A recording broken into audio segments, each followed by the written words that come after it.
Hey, basketball fans, welcome back to Tips and Streams, your go-to spot for the hottest NBA regular season predictions. I'm Kokan, and I'm here to break down today's matchups and give you the edge you need to make the best bets.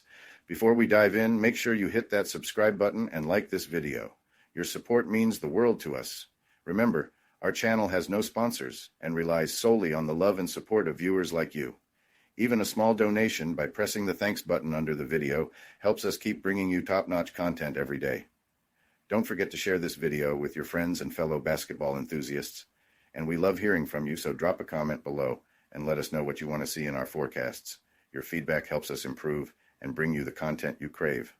Let's jump right into today's NBA predictions. We've got some exciting games lined up, so stay tuned and let's get that winning streak going. Today we have predictions for 5 NBA games. The first prediction for today is for a game between the Orlando Magic and Philadelphia 76ers. The rematch between the Orlando Magic and Philadelphia 76ers has all the makings of a must-watch game. These two teams faced off earlier this week, and it was a grinded-out affair. Thanks to their suffocating defense, Orlando came out on top, but Philly was right there, battling despite being shorthanded. Now, the Sixers are looking for some payback, and I'm here to break it all down. Let's start with the Magic. This squad has been one of the biggest surprises of the season. Early on, losing Paolo Banchero seemed like a massive blow. I mean, how do you replace a guy averaging 29 points per game in his first 5 outings? But this team didn't just survive, they thrived. Since those first 4 losses, they've been rolling, going 13-2. Is the guy steering the ship? Franz Wagner. This dude has taken his game to another level, putting up over 23 points a night while dishing out nearly 6 assists.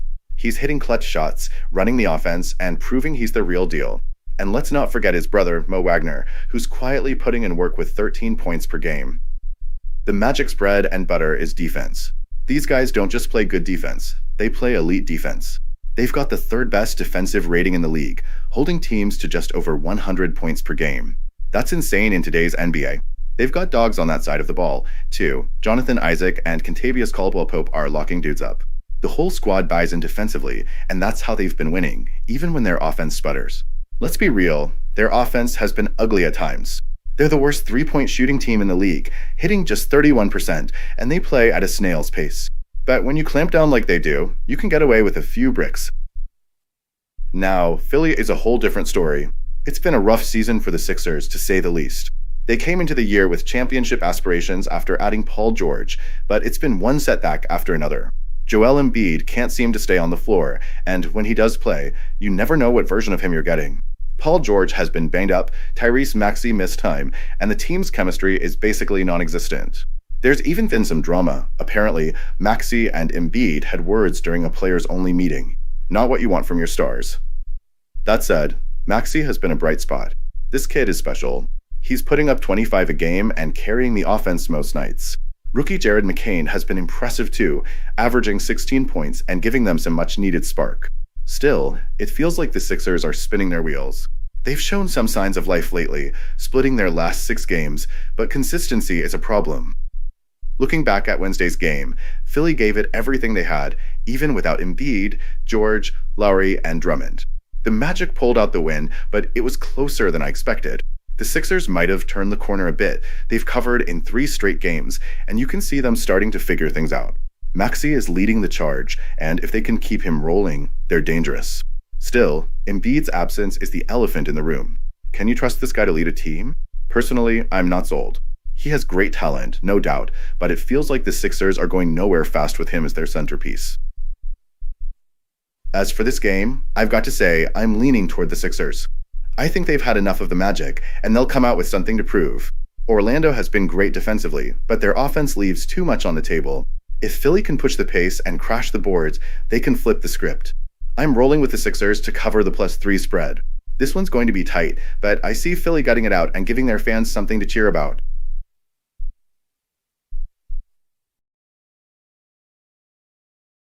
Welcome to BetUS, Sportsbook and Casino, your ultimate hub for secure and thrilling sports betting and casino gaming. BetUS is one of the oldest and most reliable online sportsbooks in the U.S., serving millions of clients all over the globe each month.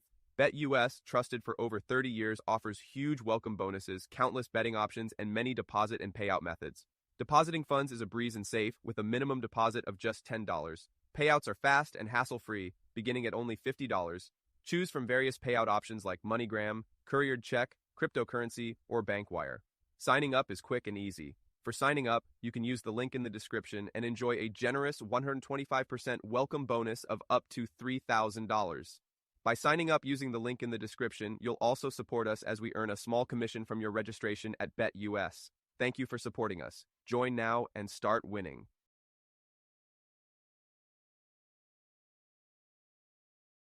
The second prediction for today is for a game between the Los Angeles Lakers and Atlanta Hawks. The Lakers and Hawks are set to clash in a matchup that's got plenty of intrigue. With J.J. Redick at the helm in his debut season, the Lakers came in with lofty goals but have struggled to stay consistent. Honestly, it's not shocking this roster leans heavily on veteran players, and keeping the energy up night after night in a league as demanding as this is no small task. LeBron James continues to laugh in Father Time's face, delivering jaw-dropping performances in his 21st season, but you can't expect him to carry the squad every single game. Then there's Anthony Davis, a game-changer when he's locked in, but his inconsistency remains a glaring issue. Austin Reeves has been a bright spot, stepping up as a legit third scorer. The catch? It seems to have sidelined D'Angelo Russell, whose impact has been underwhelming this season. Rookie Dalton Connect has shown some flashes, carving out a role in the rotation, while Gabe Vincent finally seems to be hitting his stride after a sluggish start. But with guys like Rui Hachimura struggling to find consistency, the Lakers just can't seem to settle into a rhythm as they chase a playoff berth. On the flip side, the Hawks are on the rise. They've reeled off 5 straight wins and sit at 12-11, a marked turnaround from their shaky start. A big part of that shift? Trae Young. He's moved away from his usual scoring-heavy approach, focusing more on playmaking and dishing out over 12 assists per game. That shift has unlocked the potential of guys like Jalen Johnson, who's turned into a reliable second option, dropping 20 a night. Rookie Zachary Rizicher is also starting to find his groove, and his potential as a cornerstone for the Hawks is beginning to shine through. Atlanta's recent stretch of wins hasn't been against pushovers either. They handled the Bucks in Milwaukee with ease, rolled past the Pelicans, and outplayed the Cavaliers. Plus, they're covering spreads, a sore spot for this team in the past, which signals they might finally be shedding their underachiever label. For the Lakers, slowing things down will be crucial. The Hawks love to push the pace and thrive in transition, so forcing them into half-court sets could level the playing field. That's easier said than done, though, especially with Atlanta firing on all cylinders. The Lakers, meanwhile, have struggled on the road, with their last few wins coming against weaker teams like the Spurs and Jazz. Losses to tougher squads like the Heat and Timberwolves have exposed their soft spots. Momentum is clearly with Atlanta. Their balanced attack, sharper defense, and growing confidence make them a tough out, especially at home. They're finally piecing it all together, and this showdown with the Lakers is another chance to prove they're the real deal. That said, the Lakers aren't just rolling over. Wrapping up their road trip after getting demolished by Miami, they've got something to prove. That Heat game was brutal. AD scored a measly 8 points, and LeBron and the starters were on the bench midway through the third with the game well out of reach. A beatdown like that stings, especially for a guy like AD, so I expect him and the rest of the squad to come out with something to prove. When I size this game up, it's hard to overlook the Lakers' history against the Hawks. They've taken 12 of the last 16 matchups. Yeah, they're not exactly cruising right now, but I'm not ready to write them off.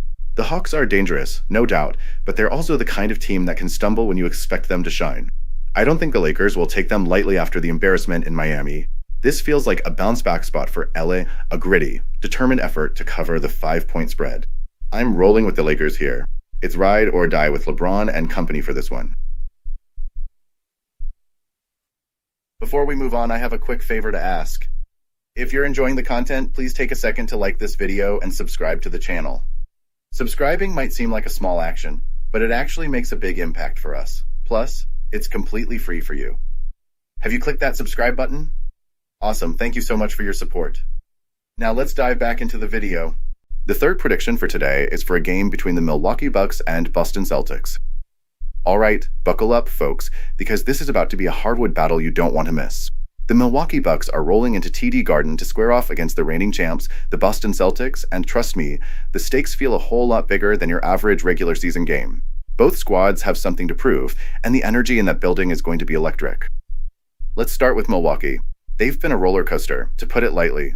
1 minute they're running teams out of the gym, riding a 7-game winning streak, and the next, they're dropping head-scratchers to squads like Atlanta. It's frustrating if you're a Bucks fan, especially with that 3-6 record on the road. Consistency has been their kryptonite, and that's not going to cut it against a team like Boston. But here's the thing, you can't count out Giannis. The dude's a walking cheat code, throwing up almost 33 points a night like it's nothing. And now Damian Lillard is starting to find his rhythm in the system. When Dame's cooking, the Bucks look downright scary. The problem? They're still stuck in ISO mode way too often. Their offense can get stagnant, and their assist numbers tell the story. They're near the bottom of the league. If they can get that ball whipping around and bring the whole squad into the mix, they could be a serious problem. Now, onto Boston, and man, these guys are playing like they've got something to prove. That 18-4 record? Yeah, it's no fluke. Jason Tatum is on a tear, putting up 28, 8, and 5 every night. If it weren't for Jokic playing out of his mind, Tatum might already be clearing room for that MVP trophy. Then you've got Jaylen Brown doing Jaylen Brown things, locking it down on defense and torching you on offense, and Kristaps Porzingis is giving them that unicorn versatility they've been missing. What really makes Boston dangerous, though, is their depth. Even when Tatum and Drew Holiday were sidelined, they still got the job done against Detroit. Their bench is stacked, with guys like Peyton Pritchard and Sam Hauser stepping up and delivering when it counts. That kind of luxury is rare, and it's a huge reason they're so tough to beat, especially at home. So, how's this one going to go down? For the Bucks, this is a gut check moment. Can they hang with the top dogs in the East in one of the toughest arenas in the league? They'll need Giannis and Dame to be at their absolute best, and they've got Chris Middleton back in the mix, which definitely helps. But their bench is still a glaring weakness, and going up against Boston's depth, that's a problem. For the Celtics, it's about making a statement. They've got Jason Tatum back, which is a massive boost, but the real X factor tonight is Kristaps Porzingis. Since coming back from injury, KP has been balling, averaging 21 points on nearly 50% shooting from the field and hitting 36% from deep in his last 4 games.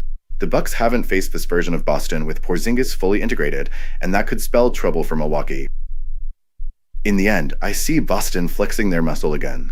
Their depth, their home court dominance, and their ability to adjust on the fly give them the edge. Milwaukee might make it interesting, but I think the Celtics handle business, complete the season sweep, and cover that 7-point spread. This one's going to feel like a playoff game, and I'm all in for the ride. The fourth prediction for today is for a game between the Indiana Pacers and Chicago Bulls. The Bulls and Pacers are set to square off in what could be a fascinating battle, but both teams are stepping onto the hardwood with plenty to prove. On one side, Chicago has been showing some fight lately, while Indiana is stuck in a nasty funk, trying to claw their way out of a rough patch. Indiana, once a playoff force to be reckoned with, is in an unexpected freefall. They're riding a brutal 4-game losing streak and have scraped together just 9 wins in their first 22 games, putting them at 9-13 on the season. But the real horror show has been their road performance, a pitiful 2-10 record away from home. Their latest stumble? A 99-90 letdown against Brooklyn that just screamed disappointment. It's wild to think this is the same team that was duking it out in the Eastern Conference Finals last year. Offensively, the Pacers just aren't the same beast they were a season ago. They've dropped from a second-ranked offensive juggernaut to a middling 21st, and they're putting up almost 10 fewer points per 100 possessions. Tyrese Halliburton, the guy who made it all click last year, hasn't been himself. He's gone from being their top scorer and playmaker to the third option, trailing Pascal Siakam and Benedict Mathurin. Even his assists have taken a nosedive. Add to that their rebounding struggles, and it's easy to see why they're struggling, giving up too many second chances and failing to cash in on their own. Sure, they play fast, but the execution? That's the Achilles heel. Chicago, on the other hand, is no stranger to inconsistency. At 10-13, they've had their share of highs and lows, which has been par for the course for them lately. They're coming off a solid road win against the Spurs, and they're 5-4 over their last 9 games, so things are looking up a bit. But their home record still raises eyebrows at 3-7. Throw in the fact that this is the second night of a back-to-back with travel involved, and you've got a challenge on their hands. That said, the Bulls have been scrappy against teams in similar or worse spots. Wins against the Hawks, Pistons, Wizards, and Nets show they know how to handle their business in favorable matchups. Zach LaVine and Nikola Vucevic are holding it down offensively, though their defensive issues still linger. But one area where they shine is on the defensive glass, often limiting opponents to one-and-done possessions, a big edge against a Pacers squad that struggles to rebound. For Indiana, road games have been a nightmare, plain and simple. They're a dismal 3-10 against the spread as the visiting team, one of the worst in the league. Even when they're favored, they've only covered once in 6 tries. That kind of track record doesn't inspire much confidence heading into a matchup against a Bulls team starting to find some rhythm. Look, I get it. The Bulls have had their own issues, especially at home. But lately, they've been showing signs of shaking off that bad mojo. Meanwhile, I can't say the same for the Pacers. Trusting Indiana feels like a losing bet at this point. Their 7-15-1 record against the spread is ugly, and if you've been riding with them this season, you're probably feeling the burn. They haven't covered in their last 10 games, and when it comes to road performances, they're just not a team you can back with any confidence. Chicago, though, they've taken 3 of the last 4 matchups against Indiana, and I like their chances to do it again. With a plus 4-point spread on their side, I'm backing the Bulls to cover and take care of business. The Pacers just don't have it right now, and I'm rolling with Chicago to get it done. The 5th prediction for today is for a game between the Minnesota Timberwolves and Golden State Warriors. Golden State and Minnesota are set to lock horns, and I've got a feeling this could turn into one of those gritty, edge-of-your-seat battles. The Warriors are fresh off a scrappy win against Houston, while the Timberwolves roll into this matchup riding high on a 3-game heater. Minnesota's defense has been suffocating lately. Teams have barely cracked 84 points against them over the last 3 games. That's not just good, that's lockdown. Holding opponents to 80 points in back-to-back games? That's the kind of defensive effort that makes you sit up and take notice. Golden State, though, they've been struggling to find their flow. Breaking a 5-game losing streak was a step in the right direction, but averaging just 105.7 points across the last 6 games? That's not going to fly against a Wolves team that's playing with this kind of defensive intensity. The silver lining for the Dubs is that Steph Curry and Draymond Green are expected to return. Curry's been orchestrating the offense like a virtuoso, dropping 22.6 a night, while Green's leadership and defensive IQ are game changers. Having those 2 back could completely flip the script. Minnesota has the rest advantage, and in a back-to-back situation, that's gold. They've been sitting pretty, prepping for this matchup, while Golden State had to grind it out against Houston. History is also in the Wolves' favor. They've taken the last 4 matchups against the Warriors and 7 of the last 10. That's the kind of confidence you love to have heading into a showdown like this. But let's not get ahead of ourselves. The Timberwolves have a knack for looking unbeatable one moment and then faltering when you least expect it. Anthony Edwards has been electric, but can this defensive run really hold up? Plus, their road record isn't exactly sparkling, just 4-6 away from home. That's a red flag in a game like this. On the flip side, the Warriors have been known to dig deep when they're on the ropes, especially at home. If Curry and Green are good to go, Golden State's defense, which has already been solid, could step up in a big way. Shutting down Houston to just 93 points was no small feat, so they've got it in them to lock in defensively. This matchup feels like it's going to be a defensive slugfest. If Minnesota keeps playing with the fire they've shown, they've got a real shot to extend their streak. But throw Curry and Green back into the mix, and suddenly the Warriors are a different animal. Here's the bottom line. This game hinges on some major what-ifs. What if Curry and Green don't suit up? Without them, the Warriors lose their rhythm on both ends of the court. That's why I'd keep an eye on the injury report right up until tip-off before making any moves. As it stands, I'm leaning toward Minnesota to keep rolling and cover that 1.5-point spread. They've got the momentum, and if Steph and Draymond are still on the sidelines, the Wolves are in prime position to capitalize.